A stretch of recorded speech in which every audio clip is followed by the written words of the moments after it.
A veces, hay citas a ciegas que no son lo que esperabas. Pero con las letras no podés equivocarte. Ahora, Cita de Letras. Encontrate con las palabras justas en Citas de Radio. Bueno, la nota tan esperada de la mano de Norma Bustos hoy nos trae Cartas de Mamá de Julio Cortázar. Bienvenida a Citas de Radio, Norma. Un placer tenerte del otro lado. Pero muchas gracias, muchísimas gracias. Sí, vamos antes de comenzar, que ese va a ser nuestro primer cuento, Cartas de Mamá, y luego La Noche Boca Arriba, ambos del gran Julio Cortázar. Vamos a hablar un poquitito de qué es este misterio, qué es el cuento. A quien no le gusta un buen cuento, a todos nos cuentan cuentos, mamá nos contaba cuentos, le contamos cuentos. ¿Qué es en realidad un cuento? ¿Es una novela chiquitita? ¿Es un pedacito de algo? No. Es un género literario con una estructura fabulosa, precisa y muy, muy difícil de lograr. Lograr un buen cuentista es muy complicado. Dicen muchos que es más difícil que un buen novelista, pero lo iremos viendo con el tiempo. Ante todo, hay dos tipos de cuentos, y no sabemos de qué hablamos, el cuento popular y el cuento literario. Nosotros, como bien se ha dicho, Cartas de Mamá, o por supuesto todos los de Borges, Edgar Allan Poe, Chekhov, Guy de Maupassant, todos son cuentos literarios. ¿Esto qué significa? Que una vez que están escritos no se modifican, que además conocemos al autor, que además están publicados. Pero la gran mayoría de los cuentos que por milenios entretuvieron, asustaron a la humanidad, son los llamados cuentos populares, los cuentos de la gran tradición oral, que luego se han podido recopilar, no hay duda, y hay recopilaciones famosísimas, pero en realidad son los famosos cuentos orales, cuentos tradicionales, que en el campo en general hay más todavía o que en la ciudad. En la ciudad están las famosas leyendas urbanas, pero en el campo, la luz mala, el lobinzón, todas estas narraciones con las que en una cocina o junto a un fogón la gente se entretenía, insisto, por milenios, en épocas en que no había ningún aparato electrónico para entretenernos, y en épocas en que cualquier relato no era posible llevarlo al cine o a la TV. Esos son los cuentos orales. Los populares normalmente son relaciones tradicionales, y los hechos son imaginarios. Están un poco inventados con el fin de entretener, de enseñar muchísimo, y también de asustar un poco, de provocar que no se vaya por cierto lugar, también de demostrar que a veces el bien triunfa sobre el mal. Esto es lo común a todo. ¿Quién no ha leído algunas fábulas? ¿Quién no hablamos de cuentos de hadas? En realidad mitos y leyendas tradicionales fueron creados como con el fin de explicar situaciones que el ser humano antes no tenía una explicación científica. El rayo era un dios, esta planta era una niña enamorada que fue transformada.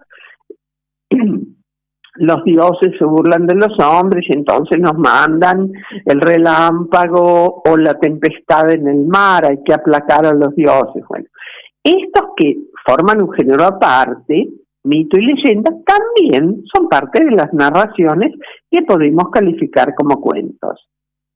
Pero la gran diferencia, amigos, esencial con la novela, es que el cuento es un núcleo narrativo. El cuento nos cuenta, valga la redundancia, nos narra algo.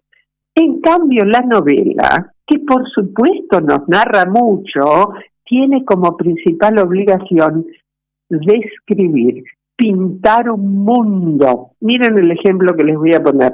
Las novelas de Ian Fleming, el creador de James Bond. Nosotros creo que la mayoría de ustedes sin duda va a conocer a James Bond mucho más por las películas, pero todas las películas de James Bond están basadas en una novela escrita por un empleado de los servicios secretos, no un espía. Él nunca trabajó en el campo del espionaje, ¿se entiende?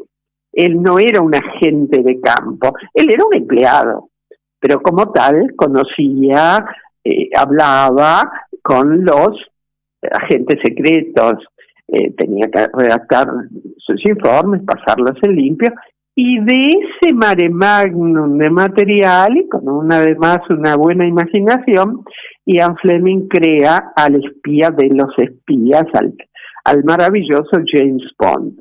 Pero díganme ustedes que más que lo que le pasa a James Bond, que es más o menos lo mismo siempre, lo persiguen, lo torturan, lo atrapan, pero él se sale con la suya, lo que nos interesa es el mundo de James Bond. Ese mundo generalmente de ciudades lujosas, hoteles 5 estrellas, mujeres de una belleza increíble. Ese mundo donde los hombres piden el martini shaked, not stirred, agitado, no revuelto, pese a que eso contradice todas las leyes según los bartenders del mundo de cómo se debe tomar un cóctel. Parece que si uno lo agita, en lugar de revolverlo, que lo lógico sería revolverlo, al agitarlo se enfría por lo menos más rápido. Pero también es cierto que se hace más opaco, se enturbia, en fin. Esto es para otra discusión de una cita con el alcohol, que por ahora no estamos haciendo. Pero ese mundo, ese hombre que ha sido encarnado por tantos actores, pero que a nosotros nos ha dejado un resabio, ¿verdad? Sabemos quién es James Bond, cómo se comporta con las mujeres, cómo se comporta con otros hombres, cómo es con sus superiores, cierto desprecio por la vida, por todo, por jugarse. Bueno, ese mundo, esa pintura de los lugares, Venecia, París, Montenegro, los lugares, el casino de Monte Carlo, todo ese mundo está descrito, y esa descripción es la esencia de la novela.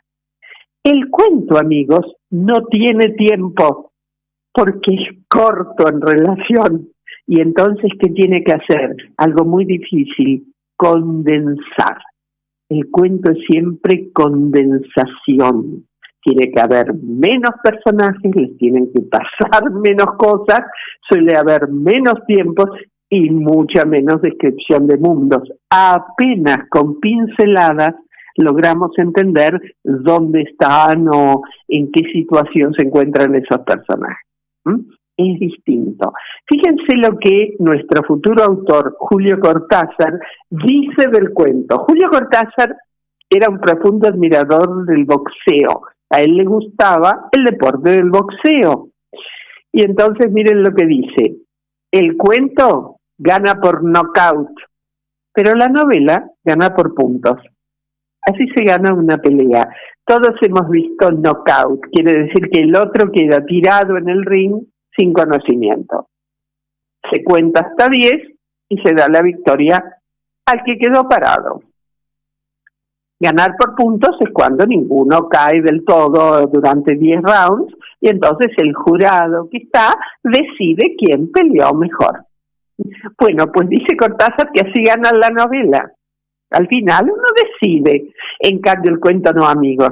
Tiene que golpearnos la mandíbula, tiene que hacernos caer en la silla. ¿A quién? Al lector desprevenido que entra en un mundo de trampas, pero de trampas espectaculares, como suele ser un buen cuento. Vamos a oír qué tiene que decir al respecto. Nosotros tuvimos mucha suerte, porque tuvimos a 2 de los mejores cuentistas del siglo XX. El mayor, por decir algo, es Jorge Luis Borges. El segundo es Julio Cortázar. Los 2 son inmensos cuentistas. Entonces, el que es bueno en algo, como el maravilloso cantante que hace que cantar parezca fácil, bueno, ellos también hacen que parece que todos podemos sentarnos a escribir un cuento. Pues me temo, amigos, que no es así. Miren lo que dice Borges. Esto es directamente él hablando en un ensayo autobiográfico.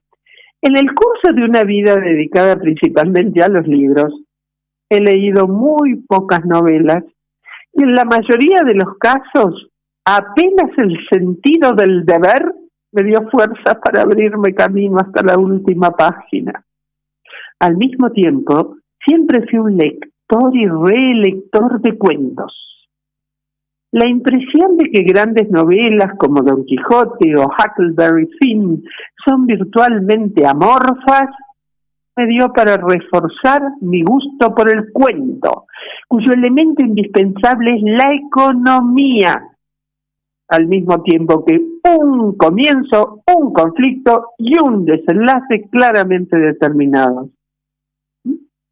Como escritor, pensé durante años, 40 años, que el cuento estaba por encima de mis poderes. Después lo va a escribir, pero observen, ¿eh? Borges creía que él no podía escribir cuentos. Miren ahora lo que otros han dicho, que es muy interesante. Un buen final de cuento es fundamental, ¿no? Un buen final debe ser sorpresivo. Hoy la crítica dice, no, esto no es necesario, esto es antiguo. Yo creo que eso se debe más a que hoy no hay tan grandes escritores de cuentos. Entonces, bueno, nos conformamos con lo que hay y decimos, pero qué bien, esto está muy bien. No, los verdaderos escritores, Edgar Allan Poe, cualquiera de ellos, Guy de Maupassant, Anton Chekhov, Cortázar, Borges, tienen generalmente finales que ganan por nocaut. Hay algo interesante, son finales que hacen que el cuento parezca una serpiente mordiéndose la cola. Esto es, son finales que de alguna manera están preanunciados en el comienzo y durante el cuento, pero están preanunciados de otra forma, con tal ambigüedad que nosotros no lo creemos. Y si lo volvemos a leer, nos tenemos que dar cuenta que en realidad el escritor nos lo estaba indicando. A medida que veamos algunos de los buenos, van a notar cómo esto se da. Esto requiere una maestría. Para lograrlo en poco espacio, con relativamente pocas palabras, engañar de esta manera a un lector avesado, este privilegio le está dado realmente a muy pocos. Chekhov, que es uno de los más grandes escritores de cuentos y también fue un notable escritor de teatro ruso, Anton Chekhov, él decía que en el cuento es mejor no decir lo suficiente a decir de más, que es mejor sugerir, que debe haber ciertos silencios, ciertas cortinas en el relato, para que se sustente la intriga, para que se mantenga una cierta tensión, ¿no? Decir poco. Y es más, se dice que en realidad, por ejemplo, Ricardo Piglia, el escritor argentino, también crítico, analizando a Ernest Hemingway, otro gran escritor, tanto de novelas como de cuentos, decía que él aprendió de Hemingway a contar una historia como si se estuviese contando otra. Es decir, el narrador oculta, disfraza la verdadera historia con otra historia visible, más narrable, pero que lo que importa es descubrir la que puede estar insinuada, sospechada, pero de la que no estamos seguros, ¿no? Fíjense lo que dijo Lawrence de los lectores de cuentos. El lector debe confiar en el cuento, pero no en el cuentista, pues el cuentista suele ser un terrorista que se disfraza de diplomático. Esto es muy interesante y es muy sugerente. Generalmente, y en los grandes cuentos que vamos a ver, hay una historia soterrada, prohibida de alguna manera, molesta para el protagonista, que se trata de ocultar y de disfrazar con lo que se está contando. Lograr hacer esto en tan poco espacio, no crean, amigos, que es fácil, observen que el cuento suele ser lineal, o sea, comienza lo primero, pasa lo segundo y después lo tercero. No quiere decir que no haya algún cuento con una estructura de rompecabezas que no pueda haber algún salto en el tiempo, pero tiene que ser poco y tiene que estar muy, muy medido, porque si no es así, amigos, entonces nosotros el cuento pierde, no entendemos, tenemos que dar vuelta a la página, volver, esto así no sirve. Ahora, lo último que vamos a decir es esto, amigos. Tenemos que hacer una pequeña distinción, que es un poco análisis, pero es inevitable. En un cuento, como en casi toda obra literaria, hay que distinguir entre la historia y discurso. Son dos términos técnicos. La historia es la que nos va a dar las acciones, los personajes, qué nos parecen esos personajes, es un hombre de bien, es un traidor, está hablando un niño, un hombre, un joven, una muchacha, una abuela, ¿qué hace? Tendríamos que responder a las preguntas ¿quién?, ¿qué?, ¿cómo?, ¿cuándo?, ¿dónde? Y entonces tenemos la historia. Pero el discurso, es decir, el estilo del autor, la forma en que lo anterior nos lo hace saber el autor, eso se llama discurso. Esto es, escuchamos el monólogo de un personaje, escuchamos diálogos, habla una tercera persona omnisciente, una tercera persona que lo sabe todo, o habla una tercera persona testigo que solo sabe lo que vio o lo que le contaron. Borges es un especialista en hacerse el que no sabe lo que está contando. A mí me dijeron, parece que en el velorio de fulano, mengano le contó a sutano, y es un maestro en narrar de esa manera. Hay una mezcla, tenemos todo esto junto, una parte. Entonces, historia, el qué, el quién, el cuándo, el cómo, y discurso. La manera en que esas preguntas se responden en ese peculiar cuento que generalmente nos va a dar el estilo del autor. Queridos amigos, vamos a ver pronto, por si quieren ir leyendo, el libro Cartas de Mamá, el cuento Cartas de Mamá y el cuento La Noche Boca Arriba. Los dos son de Julio Cortázar. Cartas de Mamá está en el libro Las Armas Secretas y La Noche Boca Arriba en Final del Juego. Gracias, amigos, y hasta la próxima. Adiós. Bueno, muchas gracias, Norma, siempre interesante. La verdad que el equipo de Citas nos encanta leer.